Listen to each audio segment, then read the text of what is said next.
everybody, and welcome back to Break Time Conversations, a YouTube channel where I have conversations around education. I have been a teacher all my life, and along my journey, I have met and continue to meet so many interesting and inspiring people. And so I decided to document all my conversations with them here so that you too can hear their stories and the amazing work that they do. I'm here today with Sugandha Mathur. She's an educator, researcher, and a curator of hope and happiness in small things. I love the sound of that. She's a primary school teacher in a small village in England, and she teaches year one. But Sugandha was also somebody I worked with many, many years ago. We worked in a school, and she was the coordinator of the preschool section, and I was one of the teachers. And it was wonderful working with her, and I really learned so much from her during that time. Sugandha, thank you so much for being here. It's so lovely to reconnect after so long.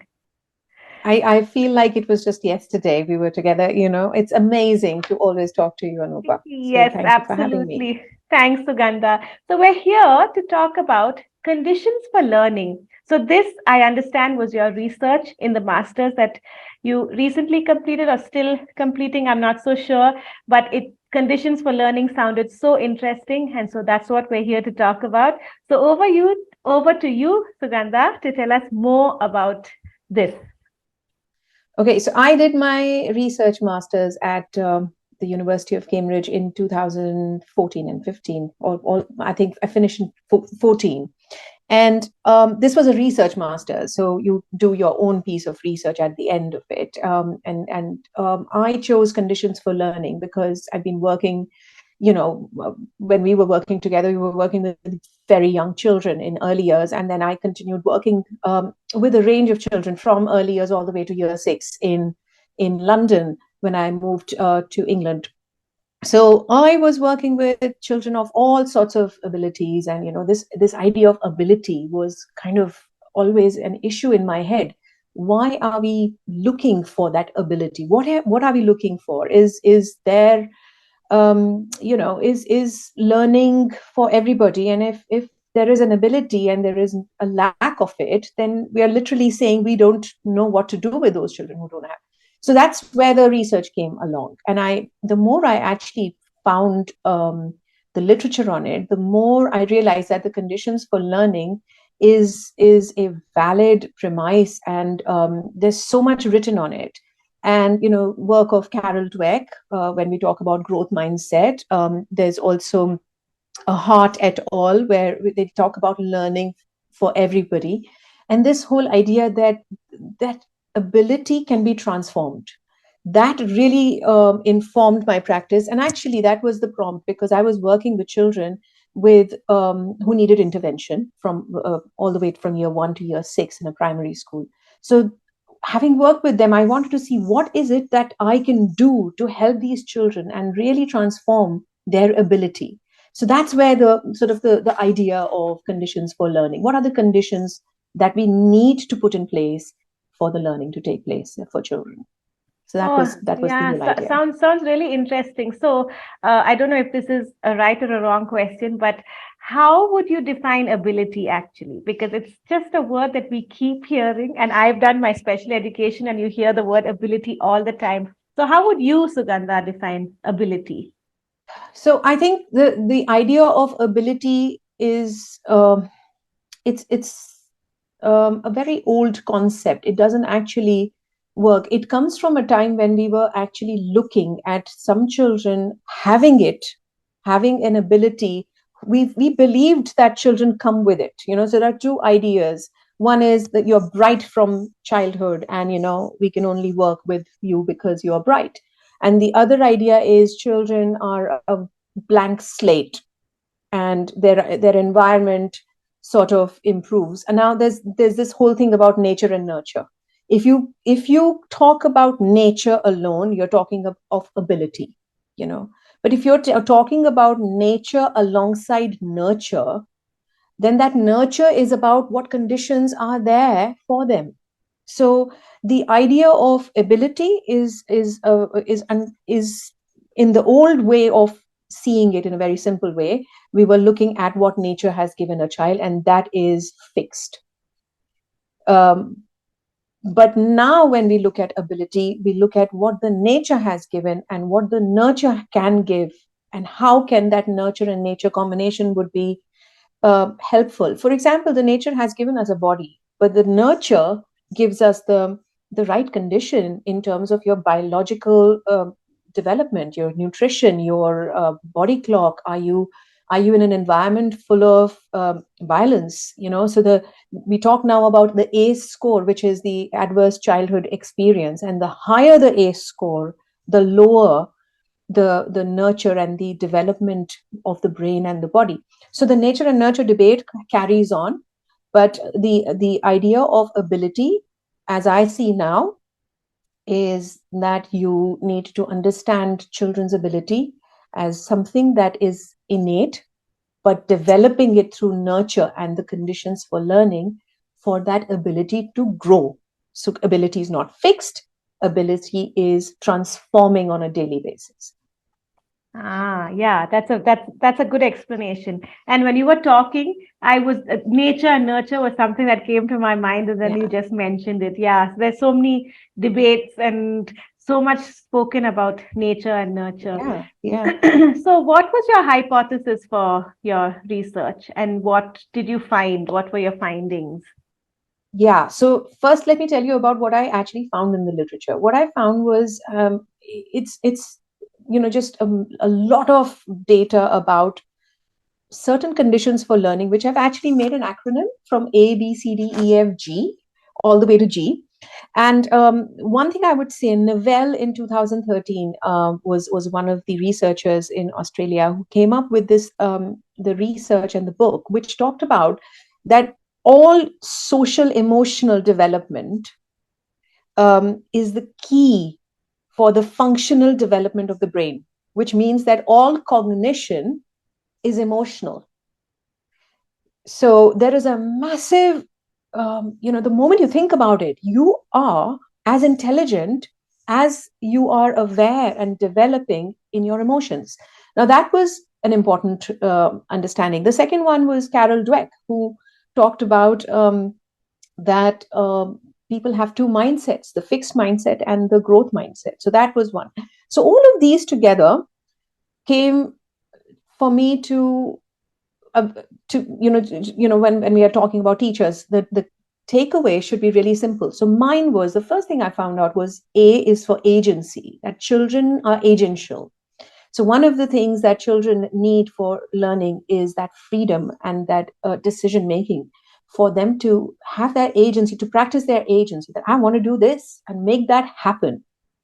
B is the sense of belonging. You cannot get any child or any human being to work without a sense of belonging. So, belonging to that group of people, belonging to that school, belonging to that family, that sense of belonging and ownership. C is communication. You cannot have any learning unless there is a great communication between the learner and the knowledgeable other.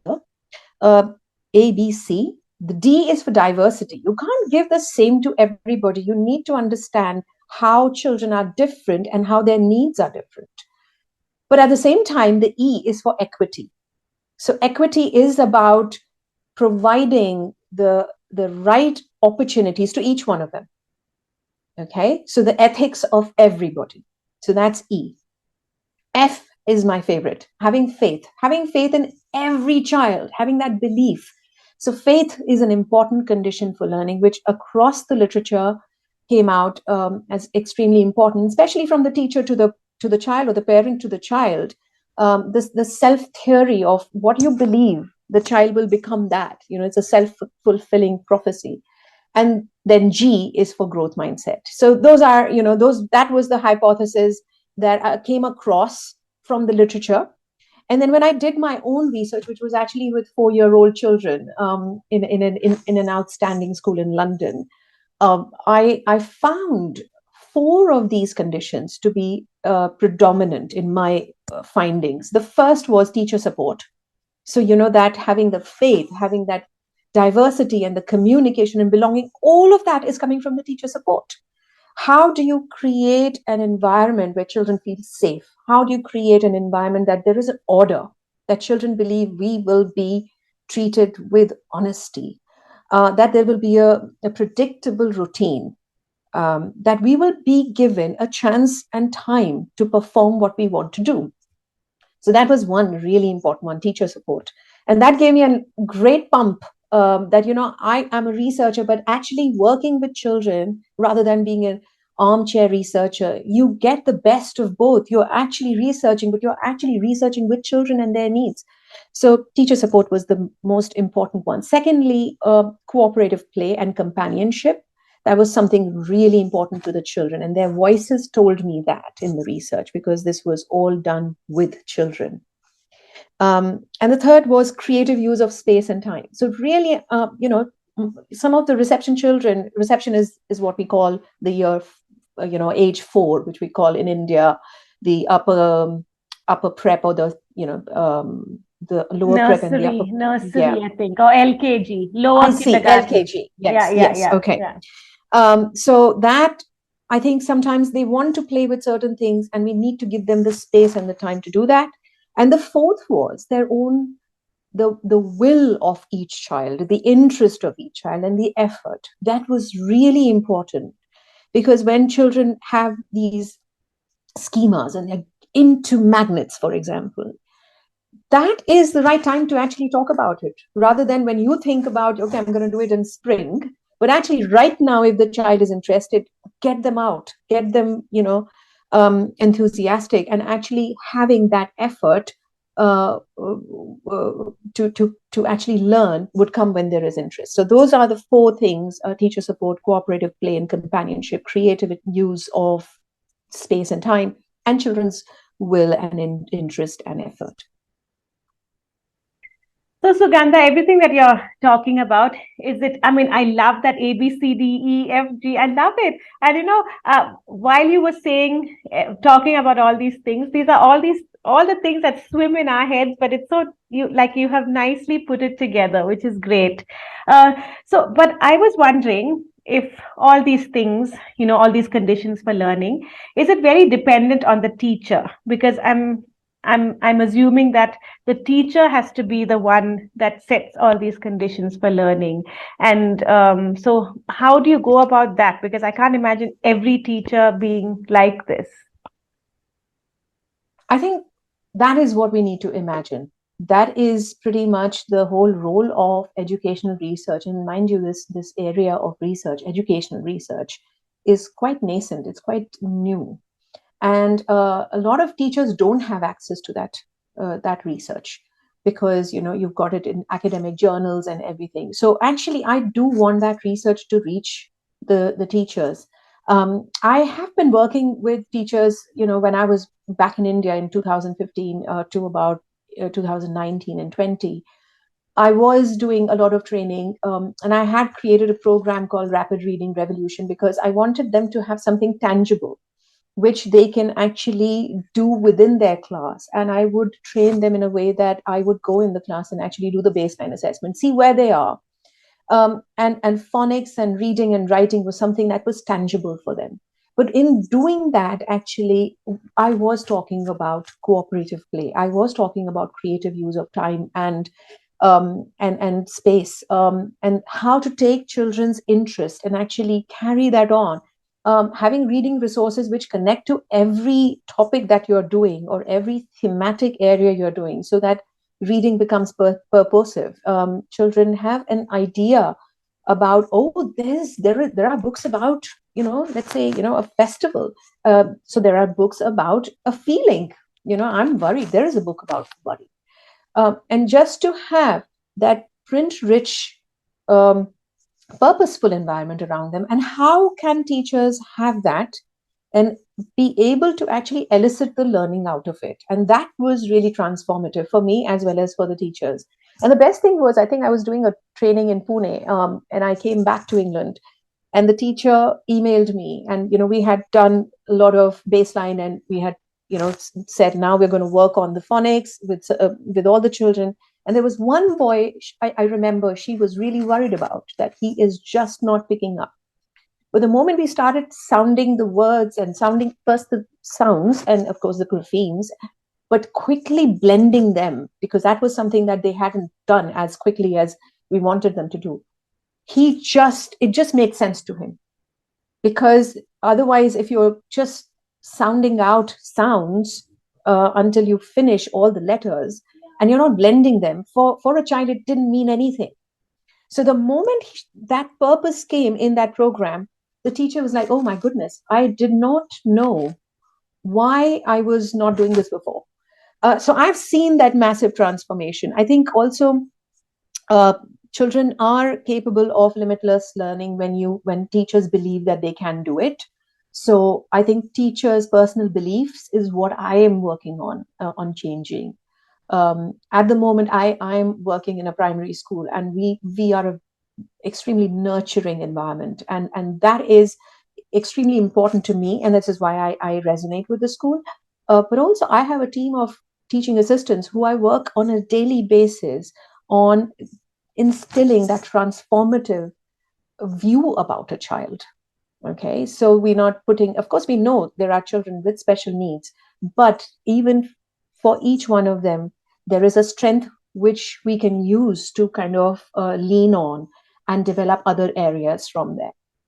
So or I have a child who is extremely interested in computer games and was finding writing hard. So we started with the computer characters, and is this child is now drawing all the time. And actually, now we are coming to writing about that creature, one letter at a time or the initial sound at a time. So I've seen that transformation, a transformative learning happen with children when I transform the colleagues around me, the teachers around me. So I think, Rome wasn't built in a day, but we are working on it. Yeah, yeah. I think it requires, I mean, I recently did a course on coaching, and that's a term that's going around a lot. So I think that coaching is very necessary for the teachers to be able Absolutely. to, right? Yeah. So everything that you spoke about was that ability can be transformed. That's what you were saying. You said that Absolutely. line in the beginning, and Yes. yeah. So, how closely do you work with your teachers? Like, is it like an everyday process, or like do you have modules, or how does it work? Like currently, what are So you doing? yes, so I was working face to face, and I was going to India and doing the trainings, which sometimes was taking me about 10 days, because we would do a conference model where you are talking about the program and you're talking about the theoretical aspects of learning, and then that was it. After that, I was in the classrooms with the teacher, and then every teacher could talk to me, because I believe, and this is empirical literature, that the best teacher training doesn't happen in a conference. Actually, it happens in those corridors. When the teacher says, "But what about this child?" So that's what I did with them. So that was happening before the lockdown. And then when I got started with my full time teaching in England, after coming back, now we're going on to an online mode. So the schools who I was working with, they feel the need to refresh the course every 2 or 3 years, which is an amazing thing, which I think is a great thing already happening in India, that progressive schools believe that their teachers need to reconnect with professional development in the area of their own reflective teaching. um, so I'm going to be rolling out soon another online module, which is the same as before, but instead of me going in the classrooms, they are going to then have a one-to-one coaching or mentoring session with me online, where they can talk about each child, and I would say, this is what you do, and then I call it the observe, plan, do, and review cycle, because sometimes I observe the teacher and I reflect on how they are thinking. Sometimes the teachers observe their own children. Actually, both happen. And then when the observations are discussed, then we think about what to plan. Because just like children, every teacher is a learner. So I'm not looking at fixed mindset about every teacher. I'm looking at, okay, this is a teacher who's been here for 13 years. They already have a repertoire of different skills. What's working, what's not working this year, you know, because that year and that child and that set of children, what's the dynamics is going to change the practice for that teacher for that year. So that's, I would say, a very bespoke way of working with teachers, and I enjoy that. So that's what's happening next. Nice. So there, it sounds like there is hope. You were saying that things are changing, and here in Yes. India, I have seen that too. Although I cannot compare with anywhere else because I've only Yeah. worked here in India, but I just do see that every school and even CBSE, ICSE, they're rolling out the a calendar for professional development and saying teachers Yes. have to attend this, teachers need to learn this. So it is changing. It is hopeful, and yeah, Sugandha. I mean, it has been so interesting. I feel like this conversation could go on, and I so resonate with everything that you say because at heart I'm still a preschool teacher, and Yes. love Yes. working with little kids. So, what plans for the future? You've been talking about all that you've done and what you're doing right now. What Yeah. plans going forward? I think I feel that at the moment, this thing about teaching practice and teacher training going alongside, as well as one foot in the research. You know, I'd love to kind of take my research and publish more, so that, like, it's already there on ResearchGate, conditions for learning, as my research. As my thesis, the whole thesis is there, so it's accessible to everybody. Um, but I also want to then create small pieces of the same research for which are interesting but bite size. So I want to do the academic writing. I would like to carry on with my teaching and develop myself as a teacher so I can actually empathize with what's happening in the classroom today, especially in the post COVID environment, how children have changed and how their needs have changed. And of course, the third angle is the teacher training, where I am in contact with schools and I'm looking at, the big umbrella term for me is educational leadership and school improvement. And schools cannot be improved until the provision is not improved, until the teacher's mindset is not is improved, and the parents' mindset. I think that's another area that I would love to work with. So that's my plan. Yeah, At the moment. absolutely. Mindsets, parents, teachers, leadership, everything has to change. And only then I think will we see things moving forward. And I mean, you're in a perfect place because you still have connections with India. You know how schools and work, how teachers think here, and you're exposed to everything in the UK. So I think you're in a great place where you could put two Yeah. worlds together and bring a lot of change. And I have to say, there's never been a better time for teachers. Look at the amount of resources we have access to today, on the internet, for self education, for resources to teach children. There was time 15, 20 years back, you and I were making every resource by hand. And now we can actually just pull out resources, but that's the software, but the hardware of actually making your heart and hand and your brain work with children is still the same. We still have to work hard on that. So it's a great place to be. We've got the technology to help us, but we need to still work on ourselves to make sure we are ready for the child who's coming to school. So that's the main thing. Yes, yes, you put it so rightly. It's a great time. Everything's at our fingertips, but our mindsets still need to change. Yeah, Yeah. absolutely. So Yes. Sugandha, all the best with all your plans, and Yeah, do thank stay in you. touch. And if you're ever in Bangalore, please drop in.